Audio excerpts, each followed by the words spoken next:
when you've been surrounded by the stories that the world and your family and your culture have been feeding you for your whole life, it's really hard to parse yourself and your needs and your desires out from that. Well, what's going to make me proud? What's going to make me feel happy? And it's a really hard question when you've never had the opportunity to ask yourself that. It is our responsibility for the greater whole of humanity to take care of ourselves.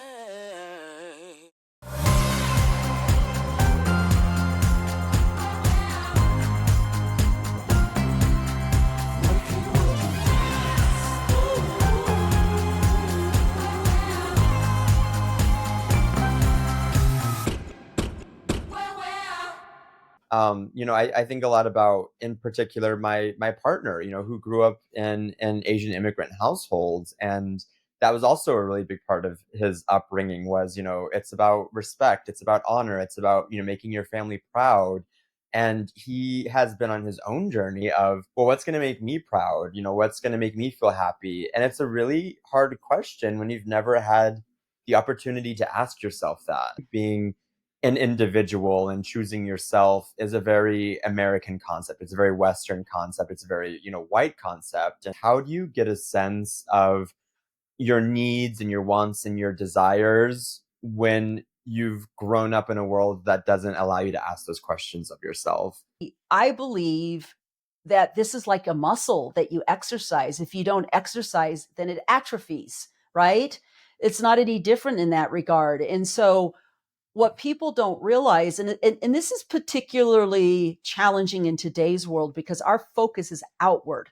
The currency today is attention.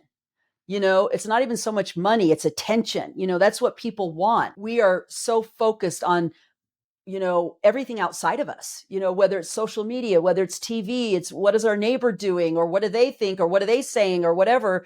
We're very focused outward. And so that muscle is very well, it's very strong, and it's been conditioned very well.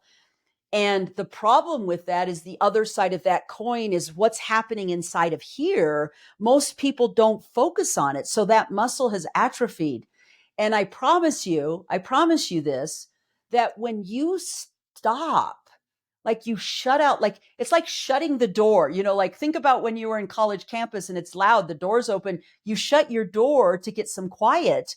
It's kind of like the metaphorical door. Shut the door and get some stillness. Like don't have any stimulation, have the noise, no TV, no social media, phone put away, and just sit in silence and ask yourself these questions. And what you will be surprised by is if you can put your anxiety about the question, and if you're going to get an answer, if you can put that at bay, and you can talk about resetting your nervous system, taking some deep breaths, and just literally focusing your attention inward to, like, I call it the gut, right just below your rib cage. We call it the solar plexus, that area. That is your point of power. That is the energy center that's about power. You go into that place and you would be surprised that the voice does come. It really does.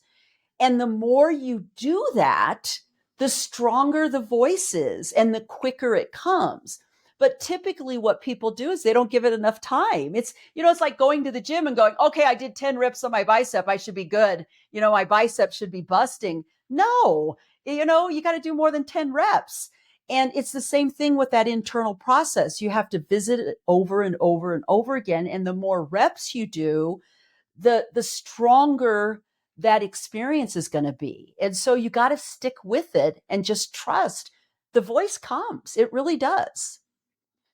So maybe let's get a little bit more like tactical with Uh-huh. this concept, because Sure. I love this idea of, the voice. And I am also a yoga instructor, so I feel like I'm very familiar with the like different energy centers of the body. And you talk about the solar plexus, and if for those that aren't familiar with that, there's all these different nodes kind of down our spine from the crown of our head all the way down to, our bottom, basically, that has all these different energy centers where, nerve endings are. It's not just this woo-woo spirituality, although it can be. There's also a lot of biology to it too, that our nerve centers are there, our gut is there, a lot of ways our body processes information and stores emotions are there.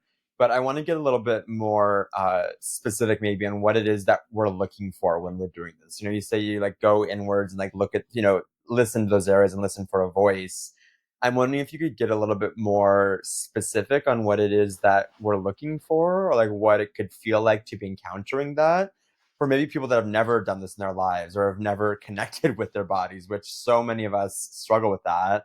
And then with that, like how we can build those reps, as you said, like what does it look like to build a routine where we're regularly trying to do this? Great questions. So I'll start with some very basic things. I do agree with you, Esteban. I think a lot of people aren't even living in their bodies. So body centered practices are things that get you focused on your body. Yoga is a body centered practice, right? And quite frankly, back in my bodybuilding days, I mean, I was a bodybuilder. That's a body focused activity Hmm. because what you're doing is you're getting your mind to go into the places that you're exercising. So like if I was doing a rep for my bicep, it was like, okay, I'm in my bicep. I'm feeling it. I'm feeling the sensation. I'm feeling it, I'm feeling the burn. I'm feeling the contraction. I'm feeling the release. And so when you've had body focused kinds of activities, it's a little easier for you because you've already been in your body, right? Sometimes for some people, pain can bring them in their body. They Hmm. can feel those sensations. Maybe it doesn't, but it can. And so bottom line, the basic block, building block of awareness is actually quieting everything outside of you and feeling sensation in your body. And so sometimes it's as simple as sitting. Let's say you're sitting, like right now, as you and I are having this conversation, I can feel my back against my back support. I I feel can myself feel, like stretching out like this. yeah, Yeah. I can feel my back. I can feel my feet literally in contact with the floor. I feel, the tension in my shoulders. Like it's really simple. You can do body scans. You can start at your feet. Okay, I'm in my toes. I'm going to imagine being in my toes. Do I feel anything in my toes? Like right now I'm in my toes while we're talking and I feel that the left big toe, excuse me, the right big toe, I can feel it. It's got a little like twinge to it. Like there's something going on there, like almost like a little cramp. Okay. Or I can go up my legs and all of a sudden I'm feeling my right knee. I feel a little bit of tension in my knee. Like I want to stretch my knee out. It's tight. And so you can do it purely on a physical sensation level. Go all the way up your body. Go up your legs, go up to your pelvis, go to every part of your body and go, what do I feel there? Do I feel warmth? Do I feel tightness? Do I feel burning? Do I feel cramping?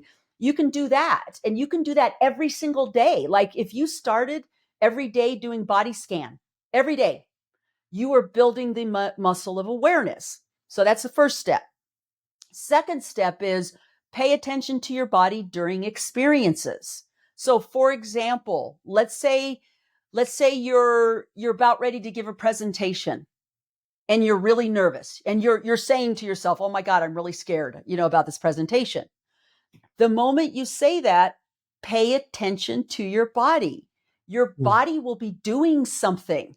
So, for example, you might get butterfly feeling in the stomach, or you might get tension in your shoulders, or you might feel this lump in your throat like you can't speak, or your heart might be racing. Okay? So you do those kinds of things so that what you can do is you can attach the emotion, I'm anxious, I'm feeling anxiety.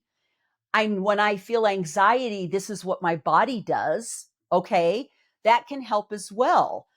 Or think about, here's the thing that's really predictable about this. People don't realize this. You're talking about the energy centers, right? We call those in the Eastern world, they call them chakras. And if you actually think about some of your experiences, if you really pay attention, those areas of your body will get activated. Like, for example, when you feel sad, when you feel loss, when you're grieving, you will feel a heaviness right at your breastbone, right between your chest, your breasts, right there. Well, guess what? There's your heart center right there. So that heart center and the nerve endings and all of that creates warmth. You'll feel this warmth, like this feeling up feeling, like a heaviness. That's what grief feels like. All Hmm. right. You think about creativity. A lot of times people feel creative. If you really pay attention to your creative energy, a lot of people will literally close their eyes and they will just instinctually go down to just below their belly button. It's just an instinct. Well, guess what? That's the second chakra. That is the seat of creativity. So we already do these things. It's in our biology. It's in our DNA. We're wired that way. We're just not aware of it. Hmm. And so when you increase your awareness and you're in your body, those are the building blocks. And then so what can happen is you can build that awareness. And as you build that awareness, it's more accessible to you. And as it's more accessible to you, you will start to notice that it has messages. There's words that will come with those experiences. I love that, and I feel like it's a practice that even I need to be participating in more because I know for me, I've just been really overwhelmed these past few weeks. I feel like I've been working a lot, and I can feel it in my body oftentimes if I'm even able to feel my body. I feel like oftentimes my body just kind of like shuts down when I'm in this place because it's like holding a lot of tension, or it's bracing, or it's feeling that anxiety. I'm thinking about this whole journey that we're going on over the next 90 days and kind of the different parts to it. We had talked about this is the end of the first month, and we're talking about how to recognize you're living in a story and how to stop that story as kind of being the first part of this process. We're about to go in the next month into how to own your story. So thinking about where those stories have come from, where have you learned these things, and how can you own those things that have happened to you? How can you own this information that's come to you? And then, of course, the third month we're going to be talking about is once you've done that, how do you rewrite the story? How do you rewrite it to be something that works for you? I've been thinking about those steps a lot, especially within this conversation, and I want to see how you feel about this, but it kind of feels almost as if these physical sensations that we're experiencing in our body that we need to pay more attention to, what you're saying is that those sensations don't just come from nowhere. They often come from your family. They come from the experiences that have been passed down to you over generations, the experiences that you've had, yes, but also that your parents have had and your parents before that. And maybe it's something that is, like epigenetics, where it's biologically transferred into your nervous system when you're born. Maybe it's something kind of more like the nurture side of things, that the way that the way that my mom was raised has shaped the way that she raised me, even though she's tried to stop a lot of those patterns herself. So yeah, I guess I'm curious, like, if that sounds right to you, if maybe I'm missing something there. Because I'm going to say something that creates a complexity. And the complexity is when we're in a moment and we're trying to identify our stories. First of all, these are not just going to be thoughts in our heads. These are not just narratives. Our body is right there with us. Okay. So our body is in partnership. So our body is also communicating to us. And so when that's happening and we identify a story, one of the pieces of identifying that story is even asking yourself, is this my story? Like, am I carrying just my story? Or does it feel bigger than my story? Like I think about just in this conversation, I've got this thing going on in the back of my head, Esteban. One of the things that I think about, like if we're looking at intergenerational transmission, right? There is actual scientific evidence of epigenetics. And I'm not going to do it justice, but I'll do the best I can. But basically, what they're finding is that there are these, in our DNA strands, there are these things, I'm going to call them almost like legs, and when somebody has an impactful or traumatic event or like something that is important for the survival of its people, it gets encoded on the DNA strand, which to me is just like, oh my God, this is amazing. And so you think about, okay, did I just happen to get some DNA with this little strand that was related to a traumatic event that my mother had or that my grandfather had? So that's really fascinating. And so when we're having this conversation, I think about my dad, for example, and you know, what I experienced as my father as a child is very different now that I look back as an adult and I've had all these life experiences and I've done my own work.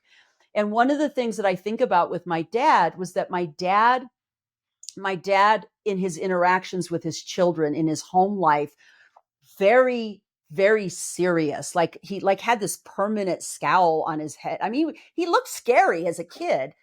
um, and now that I look back at this, one of the things that I wonder about is, well, first of all, I think I carried that same scowl, you know, um, and I don't mean that I necessarily learned it from him. I think it was the load I was carrying. Like I felt like I was carrying the weight of the world on my shoulders. The world didn't feel safe. I was always bracing. I was waiting for the next thing to happen. I didn't feel safe. And one of the things that I wonder about is if my dad felt exactly the same way.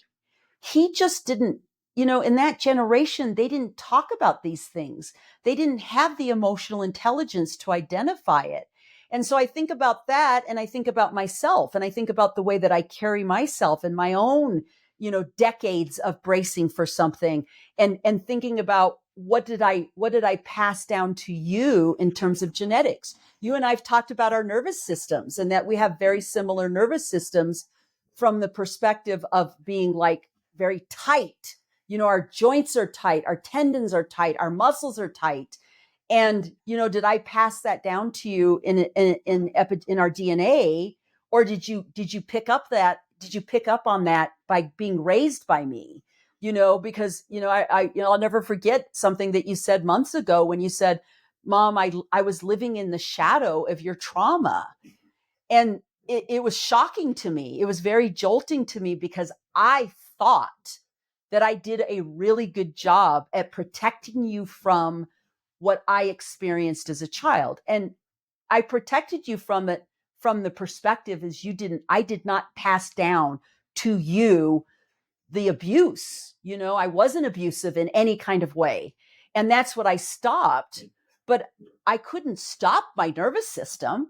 And so I don't know if that answered your question. That definitely answers my question. Yeah, and I think that's all very true, and something I'm thinking a lot about too is just what is inevitably passed down, and it can come in so many different shapes and forms. I feel like I don't know if I or anyone can pinpoint the exact transmission yet. Maybe that'll change over time. I feel like it's a mix of more of this biological element that you were talking about with DNA strands.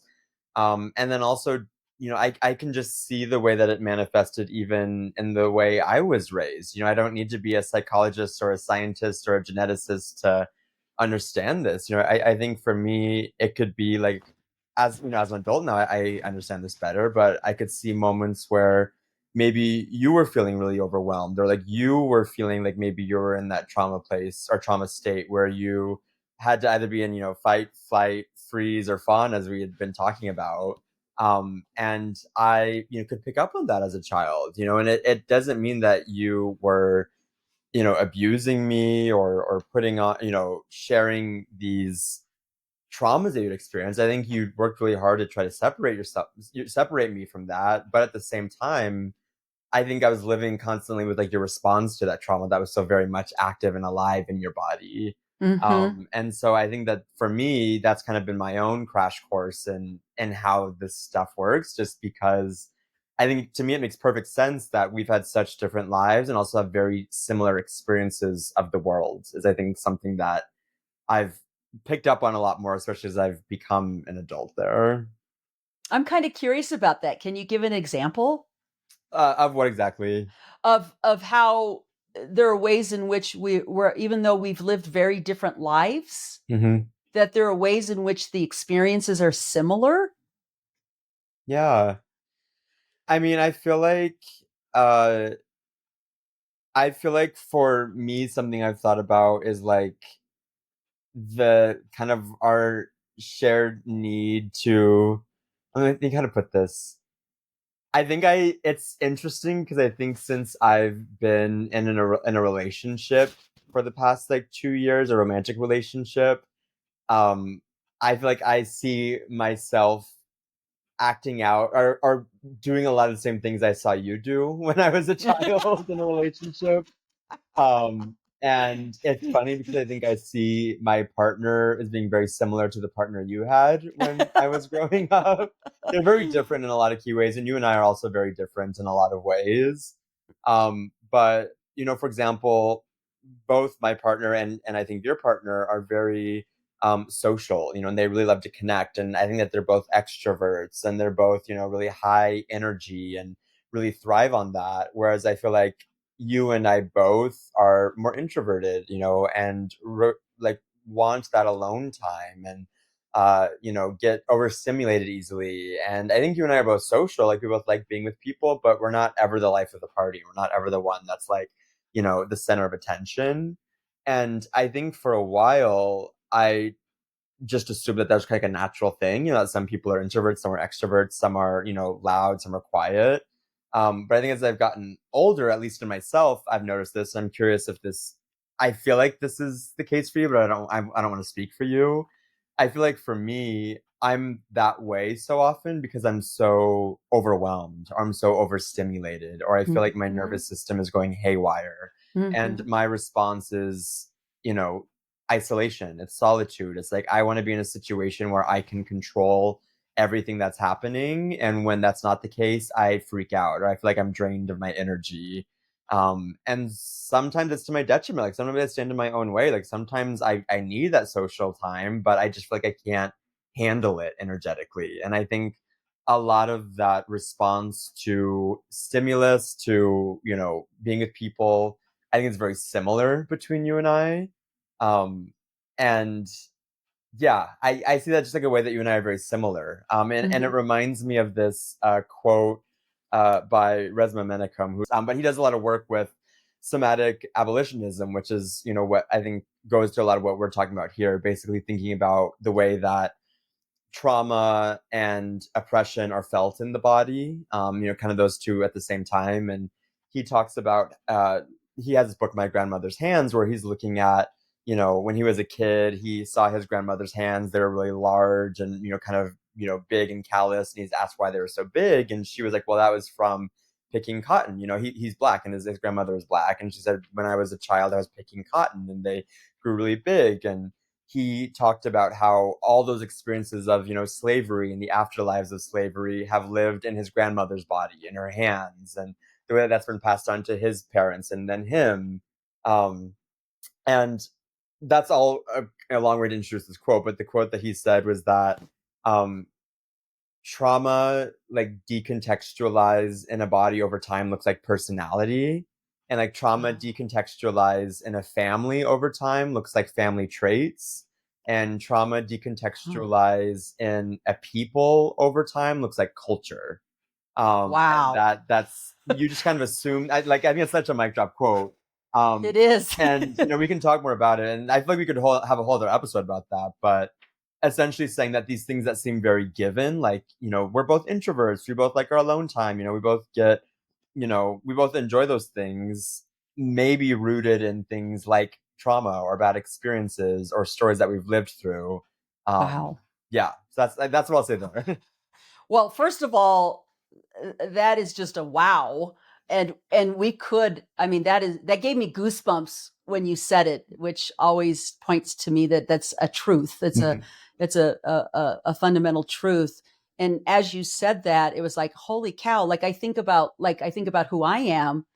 And I think that, sometimes it's hard to pull apart who am I in terms of my personality and who am I being because of my trauma. Like, for example, I think people, and you may say this as well, that, people will sometimes, it depends the context. Like in my home environment, I think people will describe me as being very intense. Like they can feel my energy and it almost seems like I'm pissed all the time. Right.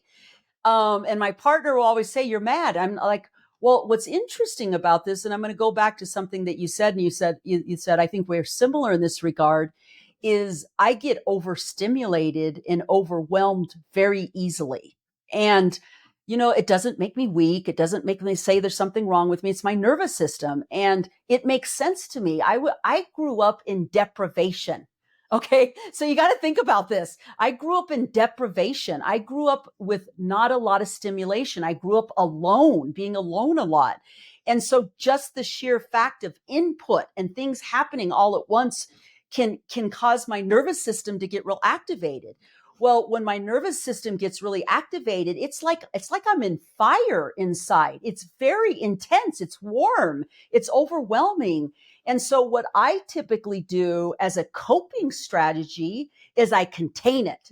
Like, okay, put the lid on it, because if I spew out my fear is I'm going to either look like an idiot or I'm going to harm somebody. And again, that's also rooted in my trauma.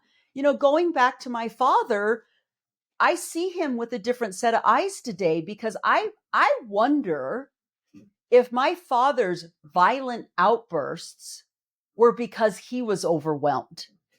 I wonder if my father experienced in his body what I experience. And it is overwhelming. That experience, that sensation in your body is a lot. And so what is our nature going to do? Our survival tactic is going to be shut everything out and go in, because you're trying to manage what's happening inside, which is really intense. And so, people can confuse that as personality. Do I have this intensity to me because that's my personality? Or do I have this intensity to me because it's a trauma response? I Yeah. think that's really fascinating. And I loved that quote. I think that's amazing. Yeah. Yeah. I mean, yeah, and I think with that too, it's like it can go in so many different directions, because I relate to you of that. I get really overwhelmed and overstimulated, and I think my response is to contain it as well, and just try to like shut down and like be by myself, like not talk too much. Like I can physically feel it where I'm, maybe a little more tense, and I feel like I'm literally containing it inside of me. But I also feel like there's so many different ways that that can look, and I think that some people maybe get loud, some people get angry, like your father Mm-hmm. did maybe, or some Mm-hmm. people tell jokes, or some people want to be the center of attention. Who I think Mm-hmm. I know a lot of people that are like that in my life too, and I think as I've explored more of that for myself, I'm like, okay, I wonder if you're experiencing the same thing I'm experiencing right now. You're just choosing a very different way to express that pain or that outlet. Right. And I think even with that quote, I really love how like how Resma like expands to different scales. That's not just on the individual level; it's also the community level. And he's coming at it specifically from his experience as a black man and growing up in Black America, and living just in the very recent afterlives of slavery and the Jim Crow South, and intense systemic trauma and oppression. I think what's interesting for me is the way that he talks about it's not even just your personality; it's all of culture. This thing that looks like this is, he's talking about Black culture in particular, but I think the same could be said for Latino culture or Asian culture, or queer culture. Like there's so many different forms of culture. All of that just looks like a very not natural given fact is rooted in the trauma and the experiences and the stories that we've accumulated by being in that body. And so I'm thinking a lot about your family and the stories you grew up with, and a Latino household where the woman was there to take care of the family and was there as her responsibility to do that, and you don't go out and ask for help because that's shameful, and you put your head down and work really hard. All those things that are virtues in some ways I think are very much rooted in systemic issues of trying to find their place in a white world, and trying to keep respectability, and I think that all of those are kind of tied up there as things, and they just look like culture then at that point. Exactly. Or like you said, family patterns. When you're looking at it on an individual level, you're looking at the very core of who we are is we're going to survive, that we are wired to survive. And there are systems, whether it's psychological, emotional, or physical, is wired for that survival. And sometimes we can confuse patterns of survival with who we are. Like there's a really good book out there that really gets into this. It's called The Five Personality Patterns by Stephen Kessler, and he talks about literally there's five options. When we are met with something that feels threatening or overwhelming or too much, and it's taking us. There's this thing about, it's called window of tolerance. When we're in our window of tolerance, we can function, we can cope, we're okay. But if something takes us out of our window of tolerance, it's stretching us, it's too much, and we experience the fight or flight. Basically, there are five different options for us. We can fight, we can get big, we can get loud, right? Or we can pull into ourselves and shut down, or we can get rigid and try to control situations, and the list goes on. But this book goes into the details of these patterns. These are coping patterns. These aren't who we are, but sometimes they get mistaken for who we are, right? And then there's another book that is called it didn't start with you, and Mm. it's written by Mark Wolynn, Wolynn, and it talks about the intergenerational stuff. So you're thinking about family values, things that we're labeling as family values or traits. It's really about this intergenerational transmission of survival patterns and trauma. And so Mm. it's really fascinating. So, going back to, something that we said earlier is, I don't want to complicate things too much because I don't want it to feel overwhelming. But the reality is, when we're in an experience, something I will often say to my clients is, who's there with you? Because sometimes it's not just you. You could be carrying your experiences of your parent. You could be carrying your experiences of multiple generations, you know um and again, part of it is learning discernment. What feels like this is mine, and what feels like it's not, like it feels bigger. Like, I think again about my dad's experience. My dad experienced a hell of a lot more oppression than I did, and a hell of a lot more violence, purely because of the color of his skin, than I have ever experienced.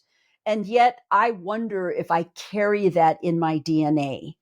If that's part of where my hypervigilance comes from, not just my own personal experiences, but the experiences of my father, the experiences of his mother, and how those get handed down. And who knows? I mean, here's the cool thing that I get excited about, Esteban, is that I'm not just a cycle breaker, but what can change? What can change in the collective as a result of my doing my own healing? And I want to go back to something that you said that I think is really important, and that is being careful about being overly focused on individualism. And what I'm going to say to that is, it is our responsibility for the greater whole of humanity to take care of ourselves. Because when we are moving through the world in wholeness and integrity, the whole world benefits, because we're all connected. We're all connected.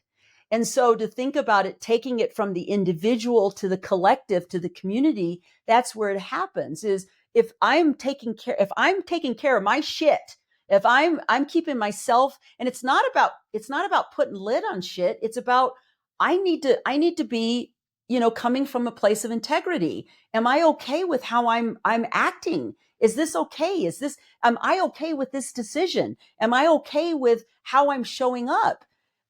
That's my responsibility. And when I take care of that, that is my part of the whole. Does that make sense? Of course, that's like it's like an obligation. This work of untangling the stories that we've received from our family and the worlds that we're growing up in it's important work, like not only for ourselves, but also for all of our community still. Like doing this work doesn't have to mean that you're isolating yourself from your family, or you're counting yourself out from this new, world that you're entering, maybe that you've never been in before. Like okay to be doing all those things, but it's really important to take stock of all the stories that are inside of you, and thinking about where did they come from? Like, how are they showing up for me now? What are they telling me? Are those things true? Are they not true? I think that that process is important not only for yourself, as you said, but also for everyone around you. Like, this work kind of like radiates out the deeper down you go into yourself. Exactly. It's like you have the circles, right? I think about I imagine this, like think about if my dad's at the center and I had, his experience and who he impacted. Like I think about my father's behavior, which his behavior was impacted by his parents' behavior and so on, right? And that that impacted me in a particular way, and I navigated through the world as a result of whatever that was, whatever stories I told myself about what was happening. That created my narrative, and that set up my drama or my story that I lived in. And of course how I showed up and how it impacted the way that I was, with the next, whether it be with you or family. That's going to also, so you can see how this gets bigger and bigger. The circles get bigger and bigger and bigger. I don't know if you've heard this statistic that the electromagnetic field that is given off by our heart, just that electricity that is given off by our heart, goes like 10 or 15 feet beyond our physical container. That is amazing. Okay. So if somebody walks into that field, they're going to be impacted, even if they don't have the awareness or the language. And think about that in general, how we are and the energy of who we are and the decisions we make are going to impact the container. It's going to impact the container. And so to be able to move forward is don't act unconsciously. Get in your body, get in your head. What am I telling myself? Stop. Just stop in the moment, pause. What is happening? What is happening in my body? I'm feeling tense. Well, why am I feeling tense? What story am I telling myself? I'm telling myself that that I feel unsafe. Well, what is happening right here in the moment that feels unsafe?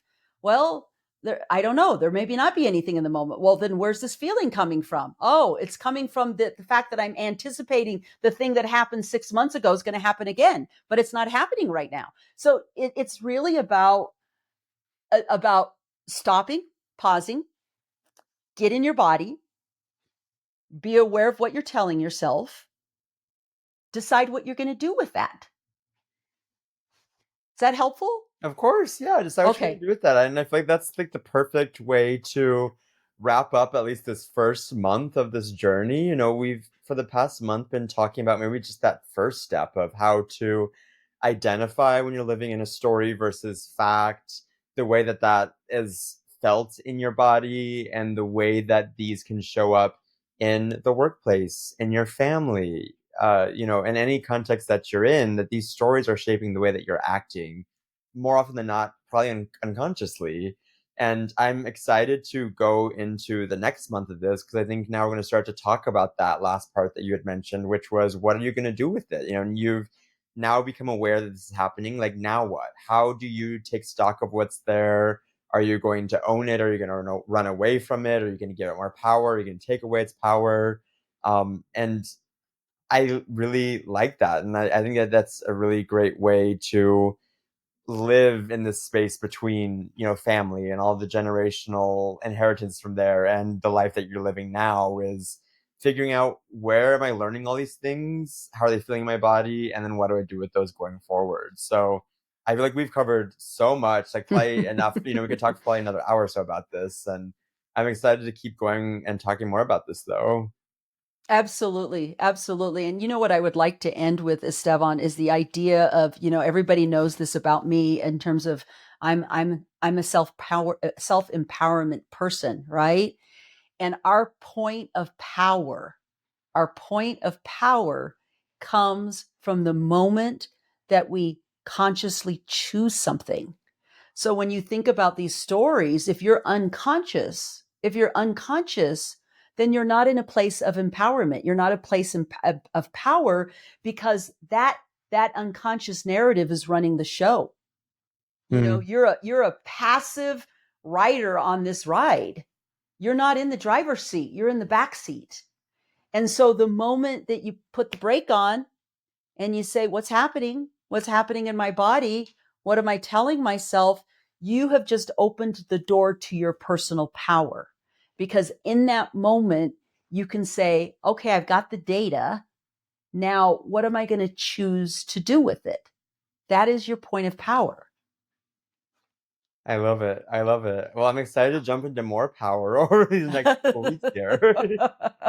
Right? Yeah, Right. I'm excited. As you can tell, I get really excited about this stuff. No, it's good. I'm excited to keep chatting more about it. I am as well. So I'm looking forward to our next episode. Yes, and if you're just joining now, I'll say this is part of a 12-week journey, a 90-day journey called Own Your Story. We're talking about how to work with the stories that you were telling yourself, how to own them, and then how to rewrite the stories so you can live the life that you've always been craving. This is all about how to transform your pain into power and use your adversity as a springboard into greatness. So I'm excited that we've wrapped the first month. If you want to follow along for the rest of this journey, you can head over to the link in our bio, head over to drcharleana.com and sign up for a weekly email and podcast delivered to your inbox so you can follow along this journey too. Thank you so much. Thank you. It's been great.